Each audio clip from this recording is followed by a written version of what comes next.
안녕하세요. 저는 올해로 70세가 된 김정숙이라고 합니다. 동네 시장 어귀에서 반찬 장사를 하고 있어요. 아직은 제 몸이 건강하고 솜씨도 꽤 괜찮아서 그럭저럭 장사가 잘 되는 편입니다. 저는 남편을 일찍 떠나보내고 아들 하나 바라보며 버틴 인생입니다. 밥 한 끼 제대로 챙겨주자는 게 아들을 향한 마음이고 제가 할 수 있는 일이라 생각하며 한평생 살았죠. 그러던 아들이 결혼을 하더군요. 저의 화병은 아들의 결혼 생활에서부터 시작했습니다. 저의 이야기를 한번 들어봐 주세요. 시작합니다. 새벽 5시 시장 골목은 아직 잠에서 깨어나지 않았습니다. 하지만 제 손길은 이미 분주합니다. 70을 목전에 둔 나이에도 제 걸음은 가볍고 눈빛은 선명했죠. 저는 장바구니를 들고 시장 골목을 누비며 오늘 만들 반찬 재료를 고르고 있었습니다. 30년 넘게 이어온 제 아침 루틴이었어요. 장조림에 깻잎 무침 그리고 계란찜. 제 머릿속에는 이미 재호가 좋아하는 반찬 목록이 그려져 있었습니다. 강력계 형사로 일하는 제 아들은 늘 끼니를 거르기 일쑤였어요. 그런 아들에게 한 끼 제대로 된 밥을 먹게 하는 것, 그것만이 제가 할 수 있는 유일한 모성이었습니다. 남편을 일찍 떠나보내고 홀로 아들을 키워온 저에게 음식은 10마디 말 대신 더 진한 사랑의 표현이었죠. 집으로 돌아온 저는 곧바로 앞치마를 두르고 반찬 준비에 들어갔어요. 장조림 가는 간장 한 컵에 설탕 반 스푼, 거기에 대추 4과 마늘 6쪽, 청양고추와 통후추를 넣어야 제맛이 납니다. 제 손길은 더디지만 정확했고 눈빛은 반찬 하나하나에 온 정성을 다하고 있었어요. 음식을 만드는 순간만큼은 제 주름진 얼굴에서 피로가 사라졌습니다. 오전 11시 저는 반찬 바구니를 들고 아들 집으로 향했어요. 재호는 결혼한 지 이제 3년째 아내 은지와 함께 아파트에서 살고 있었죠. 저는 일주일에 2번 반찬을 가져다 주는 것을 제 의무이자 즐거움으로 삼고 있었습니다. 아들 부부를 위한 작은 선물이었어요. 아파트 현관 앞에 선 저는 알고 있던 비밀번호를 눌렀지만 문은 열리지 않았습니다. 다시 한번 시도했지만 역시 실패했죠. 제 눈썹이 살짝 찡그려졌습니다. 이런 일은 이번이 처음이 아니었어요. 5번째였습니다. 비밀번호가 또 바뀐 것이었죠. 저는 아들이 바쁠 줄 알지만 며느리는 전화를 받지 않을 것 같아서 아들에게 전화를 걸었습니다. 신호음이 3번째 울리고 나서야 재호의 목소리가 들렸어요. 엄마 죄송해요. 은지가 또 비밀번호를 바꿨나 봐요. 지금 잠복 중이라 집에 가보질 못했어요. 재호의 목소리에는 미안함과 함께 피곤함이 묻어났습니다. 저는 억지 웃음을 지으며 새로운 비밀번호를 물었고 조용히 문을 열었어요. 그 순간 제 눈빛은 깊은 바다처럼 잔잔했지만 그 안에는 이미 작은 의심과 불안이 일렁이고 있었습니다. 비밀번호가 바뀐 날마다 제 마음 한편에는 작은 금이 가고 있었어요. 왜 비밀번호를 자주 바꾸는지, 왜 저에게 알려주지 않는지 그 의문은 점점 커져갔지만 저는 그저 묵묵히 바구니를 들고 집 안으로 들어섰습니다. 그것이 제 방식이었으니까요. 모든 것을 안으로 사귀는 것, 그것이 저의 삶이었습니다. 제가 아들 집 현관문을 열고 들어서자 부엌에서 탁탁 소리가 들렸습니다. 무언가를 버리는 소리였죠. 저는 발소리를 죽여 부엌 쪽으로 다가갔어요. 그리고 마주한 광경은 제 가슴을 철렁 내려앉게 했습니다. 제 며느리 은지가 음식물 쓰레기 봉투에 반찬을 털어내고 있었어요. 지난번 제가 정성껏 만들어 온 깻잎 무침, 장조림이 봉투 속으로 속절없이 떨어지고 있었습니다. 며느리의 표정에는 심한 짜증이 서려 있었고 그녀의 입에서는 불만의 말들이 쏟아졌어요. 그 순간 며느리는 뒤돌아보았고 저와 눈이 마주쳤습니다. 은지의 얼굴이 순식간에 굳어졌어요. 그녀는 당황한 듯 억지 미소를 지으며 말했습니다. 어머님, 이게 좀 상한 것 같아서요. 죄송해요. 제 얼굴에는 어떤 감정도 드러내지 않았습니다. 제 눈빛은 잠시 싸늘하게 변했지만 이내 무표정으로 돌아왔어요. 저는 아무 말 없이 반찬 바구니를 들고 다시 현관으로 향했습니다. 등 뒤로 며느리의 변명하는 소리가 들렸지만 저는 뒤돌아보지 않았어요. 집으로 돌아오는 길 제 걸음은 평소보다 무거웠습니다. 바람이 불자 제 눈가에 눈물이 맺혔지만 저는 그것이 바람 때문이라고 스스로에게 말했어요. 아니 말하고 싶었습니다. 제가 텅 빈 집에 들어서자마자 앞치마를 두르고 도마 앞에 섰어요. 손놀림은 평소와 같았지만 그 안에 담긴 마음은 달랐습니다. 칼질 소리가 집 안에 메아리쳤고 그 리듬에 맞춰 제 기억도 흘러갔어요. 결혼 후 한 번도 명절 음식에 손댄 적 없던 며느리의 모습. 제가 반찬을 가져다 줄 때마다 미소 뒤에 감춰진 불편한 표정들. 비밀번호를 자주 바꾸던 일. 늘 뒷짐만 지던 모습. 그 모든 순간이 제 머릿속을 스쳐 지나갔습니다. 저는 내가 너무 내 생각대로만 한 걸까 자문했어요. 삶의 대부분을 참고 견디며 살아온 저에게 이런 의문은 생소했습니다. 저는 서둘러 그 생각을 지우고 다시 반찬 만들기에 집중했어요. 그날 저녁 재호가 퇴근하고 들러 반찬을 가져갔습니다. 엄마 반찬 없었으면 저 요즘 버텼겠어요? 고맙습니다. 아들의 말에 저는 밝게 웃었지만 그 웃음 뒤에는 말하지 못한 진실이 숨겨져 있었어요. 저는 굳게 입을 다물었습니다. 아들의 행복이 가장 중요했으니까요. 하지만 마음 한구석에서는 석연치 않은 느낌이 가슴을 짓눌렀습니다. 가을 비가 내리는 오후 저는 반찬장을 마치고 집으로 돌아가던 중이었어요. 비를 피해 잠시 처마 밑에 서 있던 저의 시선이 우연히 길 건너 카페로 향했습니다. 창가에 앉아있는 며느리의 모습이 보였어요. 저는 반사적으로 몸을 숨겼습니다. 며느리의 맞은편에는 낯선 남성이 앉아 있었어요. 젊고 세련된 모습의 그 남자는 며느리의 손을 꼭 잡고 있었습니다. 제 가슴이 조여왔어요. 남자는 며느리의 손등에 입을 맞추었고 은지는 수줍게 웃었습니다. 그 웃음은 제가 본 적 없는, 재호에게도 보여준 적 없는 미소였어요. 제 다리가 휘청거렸습니다. 장바구니를 든 손에 힘이 빠졌지만 저는 가까스로 자신을 지탱했어요. 저는 무너질 듯 흔들렸지만 곧 평정을 찾았습니다. 저는 돌아서 조용히 집으로 향했어요. 아무것도 보지 않은 척, 아무것도 알지 못하는 척하며 집에 돌아온 저는 반찬을 만들려 했지만 손이 제대로 움직이지 않았습니다. 칼을 놓고 싱크대를 붙잡은 제 어깨가 가늘게 떨렸어요. 그러나 눈물은 흘리지 않았습니다. 50년 가까이 살아오며 눈물 대신 가슴 안으로 사겨왔던 저였어요. 그날 밤 잠을 이루지 못했습니다. 천장을 바라보며 온갖 생각이 머릿속을 스쳐 지나갔어요. 재호의 경찰 승진 시험이 다가오고 있었습니다. 그 중요한 시기에 가정사로 마음을 어지럽힐 수는 없었어요. 하지만 이대로 모른 척하는 것이 정말 아들을 위한 일일까요? 답을 찾지 못했습니다. 이튿날도 그 다음 날도 잠을 이루지 못했어요. 식은 밥만 먹으며 눈을 감아도 며느리의 야릇한 웃음이 떠올랐습니다. 말할까 묻고 갈까? 그 고민만이 온통 머릿속을 꽉 채웠어요. 며칠이 지나자 얼굴은 창백해졌고 몸은 점점 지쳐갔습니다. 이렇게 가다간 내가 먼저 쓰러질 것 같았어요. 결국 동네 정신건강의학과를 찾았습니다. 서지은 의사의 진료실에서 평생 처음으로 제 속내를 털어놓았어요. 며느리의 외도를 보고도 아들에게 말하지 못하는 제 고민을. 의사 선생님의 말씀이 가슴에 와닿았습니다. 그건 참는 게 아니라 어머니가 고장나는 중이에요. 그렇습니다. 지금 제 상태는 참는 것이 아니라 무너지는 것이었어요. 평생 참아온 감정들이 몸과 마음을 갉아먹고 있었습니다. 의사와의 상담 이후 마음속에 작은 변화가 일어났어요. 남편의 영정사진 앞에서 중얼거렸습니다. 이대로 입 닫고 살다간 내가 먼저 죽을 것 같아. 오랜 세월 침묵으로 감정을 누르며 살아왔지만 이제는 더 이상 그럴 수 없다는 걸 깨달았어요. 내가 무너지기 전에, 가정이 무너지기 전에 누군가는 말해야 했고 그 누군가는 바로 내가 되어야 했습니다. 현장을 목격했던 그 카페에서 며느리를 만났어요. 커피잔을 앞에 두고 며느리를 똑바로 바라보았습니다. 평소에 온화한 눈빛이 아닌 단단한 의지가 깃든 눈으로요. 반찬을 버리는 것도 봤고 다른 남자와 있는 것도 봤다고 단도직입적으로 말했습니다. 며느리의 반응은 예상 밖이었어요. 오히려 제게 되묻더군요. 요즘 누가 그렇게 감시하고 사느냐고. 제 반찬이 간섭이고 부담이고 강요였다고. 그 정이 질린다고요.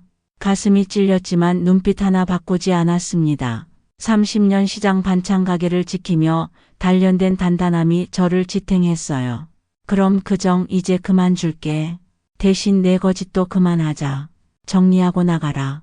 아니면 내가 말한다. 제 목소리는 낮았지만 확고했습니다. 며느리는 잠시 저를 노려보다가 자리를 박차고 일어났어요. 저는 그대로 앉아 창밖을 바라보았습니다. 바람에 흔들리는 나뭇잎이 제 시선을 붙잡았어요. 가슴 안에는 묘한 평화가 찾아들었습니다. 오랫동안 억눌러 왔던 감정을 내보냈을 때 찾아오는 고요함이었어요. 며칠 뒤 며느리는 재호에게 이혼을 통보하고 떠났습니다. 아들로부터 전화로 그 소식을 들었어요. 재호의 목소리는 담담한 것 같았지만 그 담담함 뒤에 숨겨진 상처가 느껴졌습니다. 하지만 그것은 치유될 상처였어요. 거짓된 관계보다는 솔직한 이별이 나았습니다. 그날 밤 오랜만에 편안한 잠을 잤습니다. 모든 것이 해결된 것은 아니었지만 적어도 더 이상 무언가를 속으로 사귀며 살지 않아도 된다는 안도감이 저를 감쌌어요. 참는 것이 미덕이던 시대는 지났습니다. 이제 제 감정을 말할 수 있는 사람이 되어가고 있었어요. 이혼 후 재호는 무너졌습니다. 표면적으로는 담담했지만 아들의 마음을 알았어요. 재호는 출근도 퇴근도 껍데기가 하는 것처럼 허전한 하루를 보내고 있었고 끼니도 제대로 챙기지 않았습니다. 형사로서의 업무는 계속되었지만 집에 돌아와 혼자 마주하는 밤은 길고 외로웠을 거예요. 매일 새벽에 일어나 도시락을 준비했습니다. 잠시 접어두었던 반찬 만드는 손길이 다시 분주해졌어요. 이번에는 아들 집에 가져다 주는 것이 아니라 직접 경찰서에 놓고 오는 일과가 생겼습니다. 재호가 바쁘다는 핑계로 밥을 거르지 않게 하기 위함이었어요. 경찰서 동료들은 저를 반갑게 맞았습니다. 처음에는 어색해하던 그들도 이제는 제 도시락을 기다리는 눈치였어요. 특히 막내 형사는 제가 가져온 반찬에 감탄사를 연발했습니다. 재호는 조용히 도시락을 받아들였어요. 사무실 구석에서 도시락 뚜껑을 열었을 때 재호의 눈가가 붉어졌다고 합니다. 따뜻한 밥 위에 놓인 노란 계란말이. 옆에는 그가 어릴 적부터 좋아하던 장조림과 시금치 나물이 정갈하게 담겨 있었어요. 엄마가 나보다 나를 더 지켰네요. 라고 중얼거렸다고 동료가 나중에 귀띔해 주었습니다. 그 순간 재호는 깨달았을 거예요. 진정한 가정이란 무엇인지를, 그리고 제 침묵 속에 담겨 있던 큰 사랑을. 은지와의 결혼 생활에서 그는 너무 많은 것을 그냥 지나쳤을 테니까요. 가장 중요한 진실은 보지 못했겠죠. 이제야 그는 왜 제가 그토록 가는 대로 말하지 않고 참아오는 생활을 하며 가정을 지켜왔는지 이해했을 거예요. 재호는 도시락을 다 비우고 사무실로 돌아왔다고 합니다. 그의 발걸음이 평소보다 가벼워졌어요. 상처는 여전했지만 이제 그는 회복의 길로 들어서고 있었습니다. 매일 경찰서로 배달되는 제 도시락은 그에게 단순한 음식 이상의 의미였어요. 그것은 조건 없는 사랑의 증표였고 다시 일어설 수 있는 힘이었습니다. 저도 변화하고 있었어요.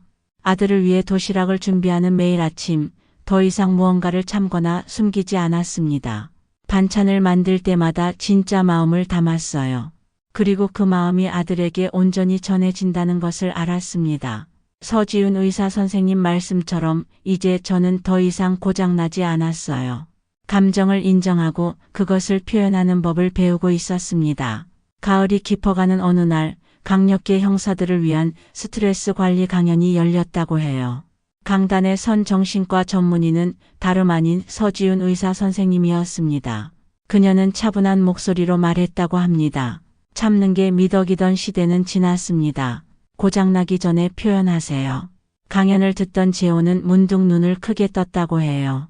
그 말은 어디선가 들어본 듯했던 모양이었습니다. 제가 최근에 한 말과 상당히 비슷했으니까요. 강연이 끝나고 재호는 망설임 끝에 강사 선생님에게 다가갔다고 합니다. 식사하고 가세요, 선생님. 아들과 의사 선생님은 조심스러운 식사를 나눴다고 들었어요. 처음에는 강연 주제로 이야기를 시작했지만 차츰 대화의 주제는 넓어졌다고 합니다. 두 사람은 도시락을 함께 먹으며 서로의 생각과 감정을 나누었어요. 서지훈 의사가 도시락을 누가 싸주냐고 물었고 재호는 어머니라고 대답하며 미소를 지었다고 합니다. 다음 강연 후에도 재호와 의사 선생님은 제 도시락을 나눠 먹었다고 해요.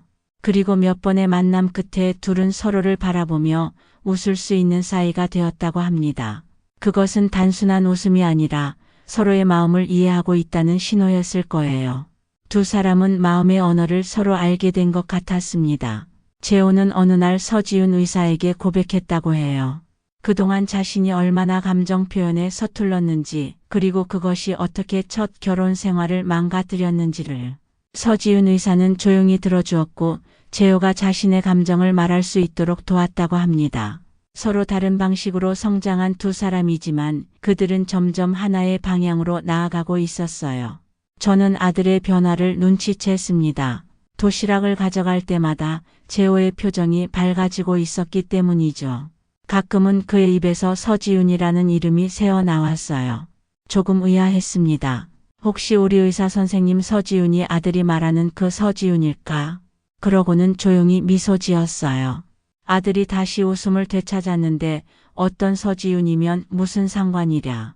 아들이 다시 행복해질 수 있다면 그보다 기쁜 일은 없었습니다. 재호는 어느 날 용기를 내어 서지훈 의사를 저에게 소개했어요. 저와 서지훈 의사는 서로를 보고는 너무 깜짝 놀랐습니다. 그러나 곧 둘은 마주보고 박장대소를 했죠. 저와 서지훈 의사보다 재호가 더 놀란 표정이었습니다. 이내 편안한 대화를 나누었어요. 서지훈 의사는 제 반찬 솜씨에 진심 어린 감탄을 표했고 저는 서지훈의 따뜻한 마음씨에 마음을 활짝 열었습니다. 여러 번 만나면서 서지훈 의사와 저는 점점 가까워졌어요. 어느새 서로를 편하게 이름으로 부르는 사이가 되었습니다. 지훈이 제게 어머니라고 부르고 저는 그녀를 지훈아라고 부르게 되었죠. 의사와 환자라는 관계를 넘어 진정한 가족이 되어가고 있었습니다. 그날 밤 오래된 노트를 꺼내 펼쳤습니다. 30년간 제가 만들어 온 반찬 레시피를 적은 노트였어요. 천천히 그 노트를 넘기며 인생을 되돌아보았습니다.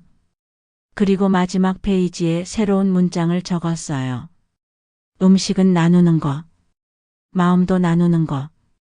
봄날의 햇살이 창문으로 쏟아지는 아침, 평소보다 일찍 일어났습니다. 오늘은 특별한 날이었어요. 재호와 지훈의 결혼식이 열리는 날이었죠. 조용히 화장대 앞에 앉아 제 모습을 바라보았습니다. 거울 속에 비친 얼굴에는 세월의 흔적이 깊게 패여 있었지만 눈빛만은 생기 넘쳤어요. 결혼식장은 화사한 봄꽃으로 장식되어 있었습니다. 앞줄에 앉아 두 사람이 평생을 약속하는 모습을 지켜보았어요. 재호의 얼굴에는 더 이상 상처의 흔적이 없었습니다. 그리고 지훈의 미소에서는 따뜻한 사랑이 느껴졌어요. 그 모습을 바라보며 가슴속으로 감사했습니다. 아들이 진정한 행복을 찾아가고 있다는 것에, 그리고 저도 본인의 모습을 찾아간다는 것에. 식이 끝나고 조용히 재호에게 다가갔습니다. 제 손에는 오래된 노트가 들려 있었어요. 30년간 손으로 직접 적은 반찬 레시피 노트였습니다. 그 노트를 아들에게 건넸어요. 이젠 네가 지훈이한테 해줘야지. 살림은 여자가 다 해야 한다는 생각.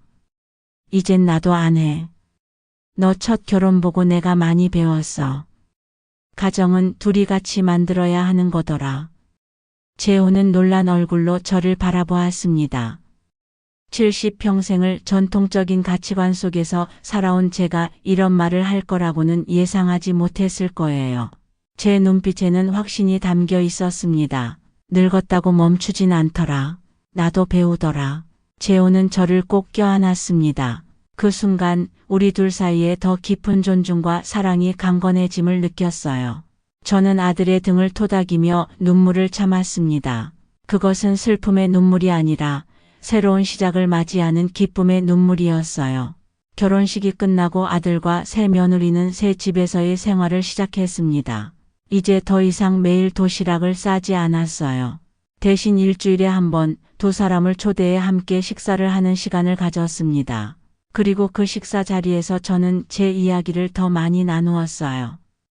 70평생을 침묵으로 참고 살아온 제가 이제는 자신의 생각과 감정을 표현하는 법을 배우고 있었습니다.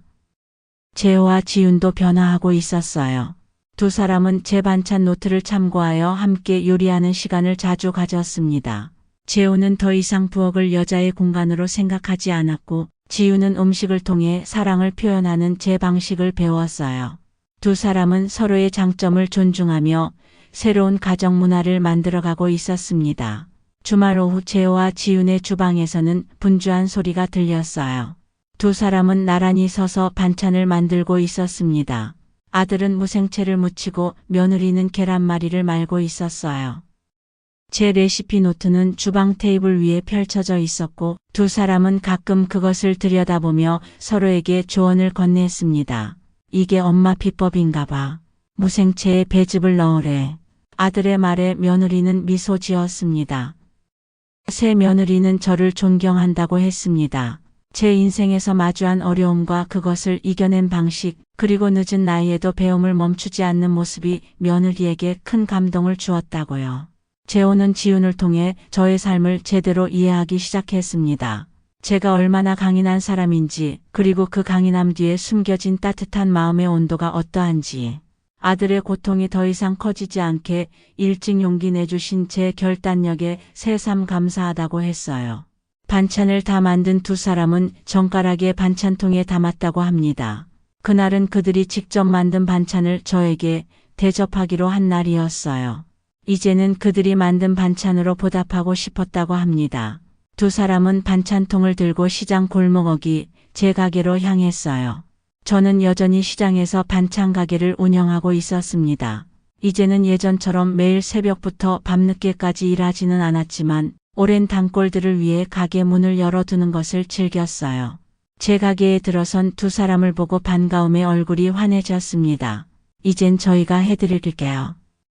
반찬통을 열어보고 놀란 눈빛을 감추지 못했습니다. 제법 레시피를 흉내내느라 노력한 모습이 보였어요. 무생채의 양념이 조금 많고 계란말이는 좀 타 있었지만 그 맛은 제 반찬과 닮아 있었습니다. 한 입 먹어보고 웃음을 터뜨렸어요. 맛있네.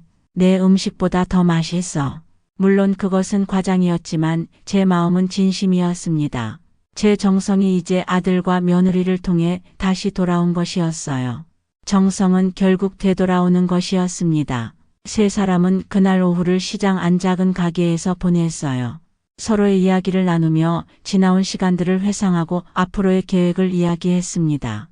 대화 속에는 더 이상 숨겨진 감정이나 말하지 못한 진실이 없었어요. 모든 것이 투명하고 솔직했습니다. 그 순간 깨달았습니다. 가정을 지키는 것은 침묵이 아니라 함께 나누는 것이었어요. 사랑을 표현하는 방식은 시대에 따라, 사람에 따라 달라질 수 있지만 그 본질은 변하지 않았습니다. 정성과 진심, 그것이 바로 반찬통 속에 담긴 진짜 사랑이었어요. 세 사람의 웃음소리가 시장 골목에 울려 퍼졌습니다. 그 웃음소리 속에는 과거의 아픔과 현재의 행복 그리고 미래에 대한 희망이 모두 담겨 있었어요. 이제 알았습니다. 인생은 끝없는 배움의 여정이며 늙었다고 해서 성장이 멈추는 것은 아니라는 것을. 반찬통 속에 담긴 것은 단순한 음식이 아니었습니다. 그것은 세대를 넘어 이어지는 사랑이었고 서로를 이해하려는 노력이었으며 함께 만들어가는 행복이었어요. 이제 그 모든 것을 알았습니다. 그리고 그 깨달음이 제 얼굴에 잔잔한 미소를 그렸습니다.